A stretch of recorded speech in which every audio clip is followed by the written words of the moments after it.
Il y a quelques jours, j'ai eu l'opportunité de vous poser une question sur les perspectives de règlement du conflit ukrainien, et vous avez alors dit quelque chose de très important, qui a eu un grand retentissement et fait actuellement l'objet de nombreuses discussions. Vous avez expliqué que, puisque Zelensky a émis un décret interdisant toute négociation avec la Russie, alors si ces négociations devaient malgré tout avoir lieu, elles seraient illégitimes, et leurs résultats pourraient être déclarés illégaux à tout moment. Cette déclaration a provoqué une forte réaction. Dès le lendemain, Zelensky s'est senti obligé de se justifier, affirmant qu'il n'avait pas interdit les négociations à tout le monde et qu'il s'était soi-disant réservé cette possibilité. Il a expliqué avoir adopté ce décret alors que les forces russes étaient aux portes de Kiev. Il a justifié cette décision en disant qu'il fallait soi-disant lutter contre le séparatisme et prévenir d'éventuelles négociations secrètes, menées par différents canaux avec la Russie. Il a conclu son explication en affirmant qu'il était le seul à pouvoir négocier, tandis qu'il interdisait cette possibilité aux autres. Que pensez-vous de cette réaction ?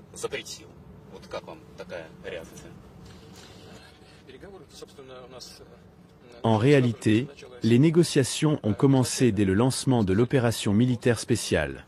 Dès le départ, nous avons dit aux dirigeants ukrainiens de l'époque que les habitants des républiques populaires de Louhansk et de Donetsk ne voulaient pas rester au sein de l'Ukraine, et que s'ils se retiraient, tout se terminerait là. Il n'y aurait ni affrontement ni guerre. Malgré tout, des négociations ont immédiatement été engagées. Cela s'est produit dès la fin du mois de février 2022. Ensuite, il y a eu des contacts et des rencontres en Biélorussie, puis nous avons poursuivi les discussions à Istanbul. Que s'est-il passé là-bas? Vers la fin du mois de mars, nous avons reçu un document de Kiev, signé par le chef de la délégation ukrainienne, M. Abrahamian. Et ce sont précisément ces propositions ukrainiennes, je tiens à le souligner, c'est très important, qui ont servi de base au projet d'accord de paix élaboré à Istanbul. Cet accord a été finalisé le 15 avril. Mais auparavant, certains dirigeants européens, lors d'échanges téléphoniques avec moi, avaient affirmé qu'il était impossible pour l'Ukraine de signer un accord de paix, car, selon l'un d'eux, Kiev négociait le pistolet sur la tempe.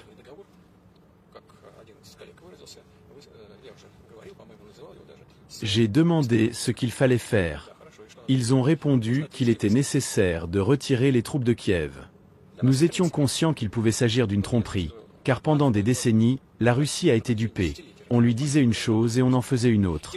Toutefois, dans un souci d'éviter un bain de sang et une guerre majeure, nous avons tout de même accepté cette demande, et fin mars, nous avons commencé à retirer nos troupes de la région de Kiev, en 2 colonnes distinctes.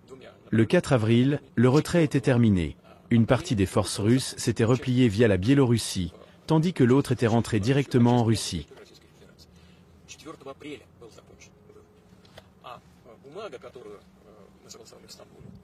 Ce même 4 avril, nos forces n'étaient donc plus présentes autour de Kiev, et le document négocié à Istanbul a été finalisé le 15 avril.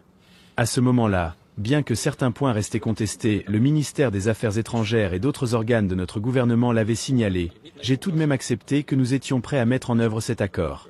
Le soir du 15 avril ou au plus tard le 16 avril, nous avons officiellement informé Kiev de notre accord pour finaliser et signer ce document. Il n'y avait presque plus rien à ajouter à l'accord. Il ne restait qu'un seul point que la partie ukrainienne avait proposé de discuter et de conclure lors d'une rencontre en personne entre les deux présidents.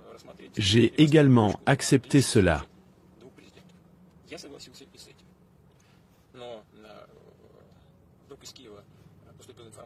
Mais soudain, une information est arrivée de Kiev, selon laquelle ils devaient consulter leurs alliés et prendre une pause d'1 semaine. Ils ont donc consulté leurs alliés.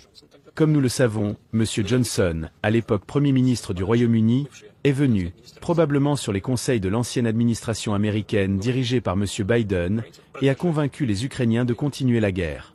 En réalité, cela n'a été un secret pour personne, et même des responsables ukrainiens, de haut rang, l'ont confirmé publiquement par la suite. Le gouvernement britannique n'a d'ailleurs pas caché cela non plus, il en parle ouvertement. Ils ont rejeté cet accord et ont choisi de poursuivre la guerre. Mais, pour être honnête, nous avons immédiatement reçu un signal de Kiev, où l'on nous a dit, désormais, nous allons nous battre jusqu'au dernier Ukrainien. En gros, c'était soit nous vous vainquons, soit vous nous vainquez. En résumé, nous allons continuer à nous battre. Ils ont donc refusé de signer l'accord de paix. Je le répète encore une fois, le 4 avril 2022, les troupes russes n'étaient déjà plus sous Kiev. et l'accord avait été définitivement approuvé le 15 avril. C'est-à-dire 6 mois après que le projet de traité de paix ait été convenu. Ainsi, dire que l'interdiction des négociations a été imposée alors que les troupes russes se trouvaient encore sous Kiev est complètement incorrect.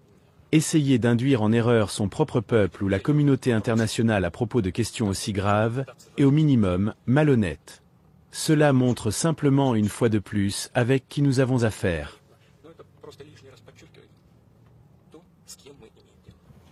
Si Zelensky dit qu'il est prêt à négocier, est-ce que cela signifie, selon vous, qu'il est réellement en position de négocier?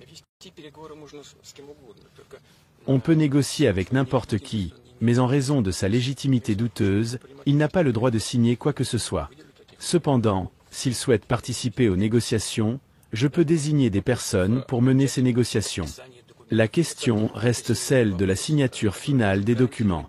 C'est une question très sérieuse, qui doit garantir la sécurité de l'Ukraine, et, à vrai dire, aussi de la Russie, sur une longue période historique.